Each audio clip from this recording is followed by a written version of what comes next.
Hey, what's good, everybody? This is Steve once again. I don't know if this is your fourth screencast that you've had to endure this week or you didn't find this one. I'm going to bury it a little bit, or at least not require that you watch it because, hey, a little bit of me goes a long way, and I get that.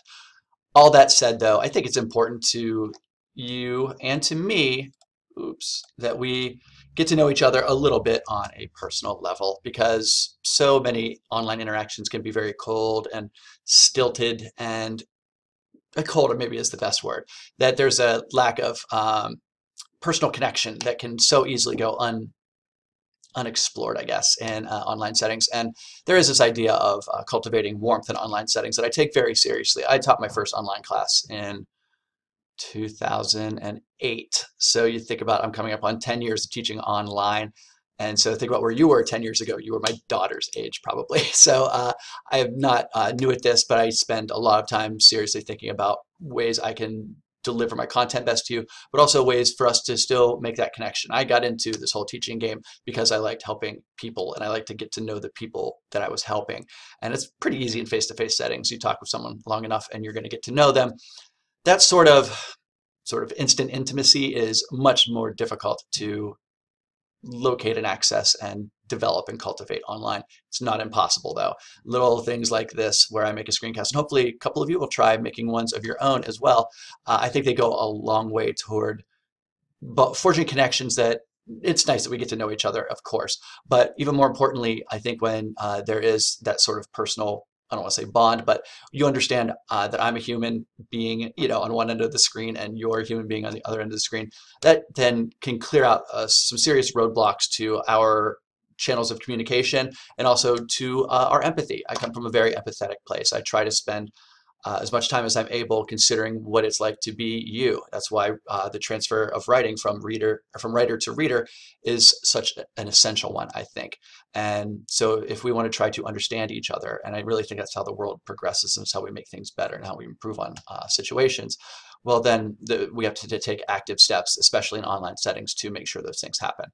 So, all right, enough of my sort of theoretical framework for why I'm doing this. I don't really like talking about myself, so I'm going to turn my camera off at least and tell you a little bit about myself in a way that supplements this screencast. You can tell how nervous I am. I know I say a lot as it is, but I say even more when I'm nervous.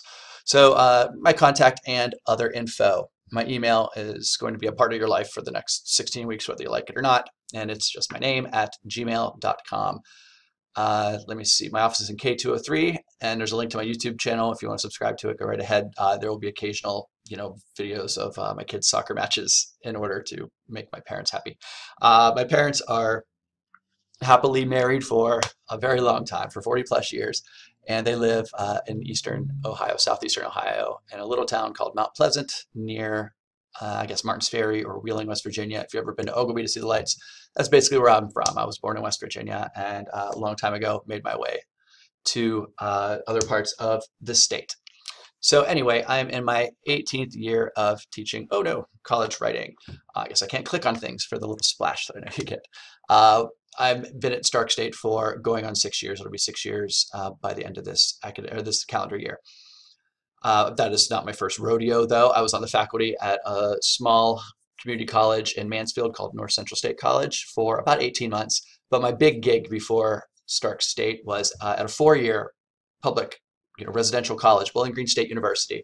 It's where I got one of my advanced degrees, and it is a place I still feel very connected to. I don't get to visit there as much as I'd like for various reasons. I think all of them good, but I made so many good friends and important professional connections during my time at Bowling Green that I really feel like I have a very 4-year school sort of approach to what is essentially a 2-year school here at Stark, although that may be changing soon enough. So I'm used to working with people in your general age group because pretty much all I taught at Bowling Green were college freshmen, first year students, living in dorms, that sort of thing. So the type of life that you'll be living very shortly is one that I was around for a long time. So I don't find, our age gap or anything like that to be intimidating. And I don't feel that that's a barrier that we have to explore very often. And sadly, I think that's not the case for a lot of my colleagues. Let's see, my research interests, you're not required to care about them, but educational technology, obviously I'm teaching a lot of online classes. I like linguistics and dialects. I like studying those sorts of things. I'm probably what you would call like a sociolinguist in some ways. I like the intersection of sociology and linguistic studies. And so I think your accent says a lot about you, your word choice, how you deliver your ideas has a lot to do with how those ideas are received. And so if you're ever interested in learning about your dialect or anything, I've written lots of professional papers on, dialects from this area, dialects of where I'm from and other places. So I do like to be a good professional. So last year I presented at many, many conferences, and I kind of put them in order of coolness. If you can get to Portland, by all means do. Traveling is one of my favorite things. Denver is a really, really cool city as well. Both cities, Portland and Denver, have incredible culinary scenes. I spend way too much money at restaurants when I travel that my college won't pay for. Boston's a great city. Indianapolis is a fine city. Cleveland is great. Lots of good things to be found in Cleveland, and Columbus is like this new kind of Silicon Valley of the Midwest. It's a really great place to visit too. So I don't know if and then of course North Canton. I presented at one conference that was here on our campus. The thing about traveling is it just opens your world up. I'm from a tiny, tiny, tiny little town. My dad was a coal miner until he retired, and we grew up in a coal mining town. It was literally 10 houses by 10 houses, and I'm someone I've traveled at least all over the country. I wish I could see the world. My job doesn't quite allow for that just yet, but I see as much of the country as I can because I feel like it broadens my perspective and kind of goes back to that whole empathy thing that I find so important. So anyway, the background picture here is me presenting with two of my research partners. On the left there is Jen, on the right is Lauren, and we tend to put our proposals together and present. So, you need to see my eye rolling here. Let me see. All right. So this next part, some students find it interesting. I'm proud of it, but it's not something that I really feel that you'd like to dwell on. Let's see. I am at Stark State. I'll skip over down to here. I won very recently the 2017 recipient of Stark State Distinguished Teaching Award. I said that very poorly because I'm so nervous, but here you want proof? Let's see. There it is. Distinguished Teaching Award, Steve J. Etchhouse.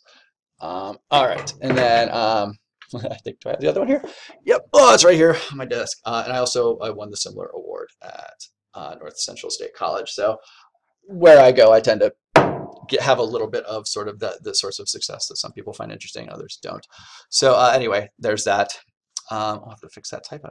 2017. All right. Music is my thing. I am always listening to the next new thing. Despite my rapidly advancing age, I don't have really much time for music that happened, years ago, unless it's like classic or all time. Like I love like the all-timers, like I don't know, Velvet Underground comes to mind. I appreciate the Grateful Dead quite a bit.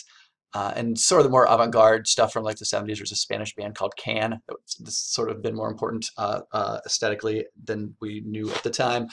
So I do go back and look at sort of seminal bands, but most of the time it's like, what's that new thing? So I would say hip hop is, an important part of that, but definitely indie rock and especially I'd say post-punk is probably my favorite genre. And I'm sure that, some of you are rolling your eyes and saying, well, who cares about genres anymore? We just like what we like. And I totally feel that, but I come from a very different era, an era of cassette tapes and mixtapes, and choosing what goes on the mixtape that you give that girl you're dating. It used to matter quite a bit.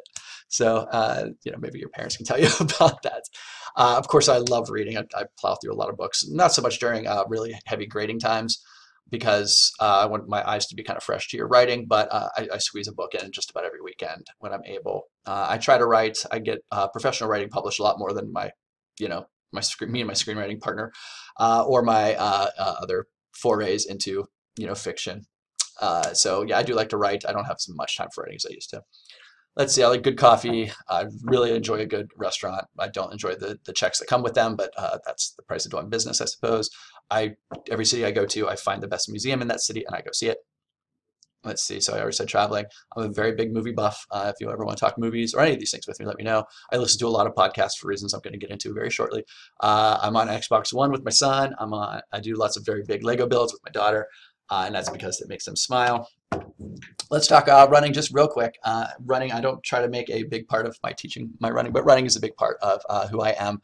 I train for two full marathons a year, and then I've kind of thrown in other races throughout too as well. So I did a 50K. My brother and I did a 50K, and we won the male relay team.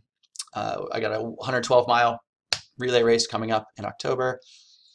Let's see, and then a couple I just do kind of other.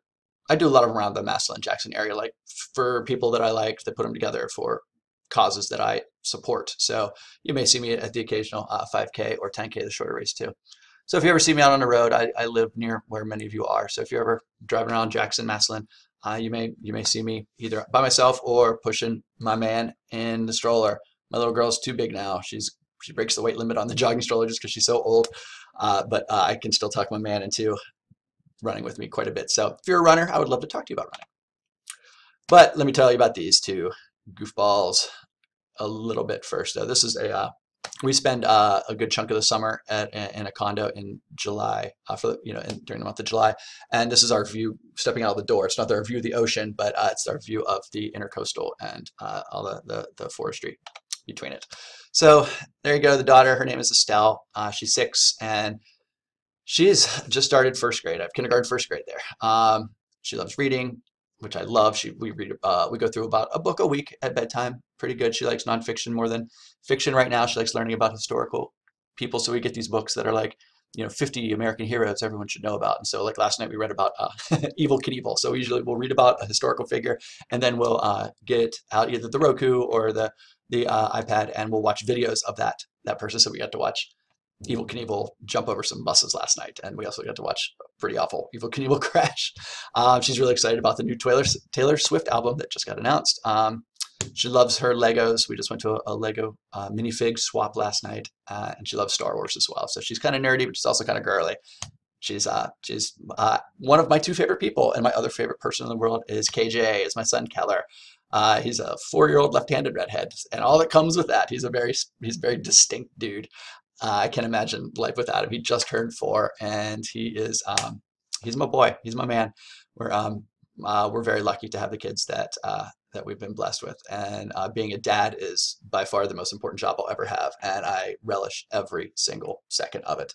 The good stuff, the bad stuff, the in-between stuff. It's all sort of a larger pastiche of like life. I didn't even know what life was like until I had kids. I waited until I was very old to have kids, and I don't know if I do recommend that that's a good route to take. I like seeing the world and getting my advanced degrees out of the way. My wife did as well. We've been married for a long time, 17 years, and we took our time having kids. And I'm very happy about that because I feel like we're in a place where we will appreciate it a little more as well. So anyway, those are my kids. And then there's a couple more of us. We went to an Indians game a couple weeks ago. My wife Melissa is there. She's the tall blonde there. She's the chair of the education department at the University of Mount Union, and we are lucky enough to present together pretty often at conferences. So if you're at all considering Mount Union or being an education major, I'd be happy to put you in touch with her. She talks with prospective students all the time, and a lot of my students end up being her students, strangely enough, because we all have this sort of Stark County connection, or at least many of us do. So if that's something that you're interested in, let me know. Let me pull myself up one more time. So that's me. This was extremely painful for me, so I hope you either enjoyed it or laughed at it or did some version of the two. So thank you.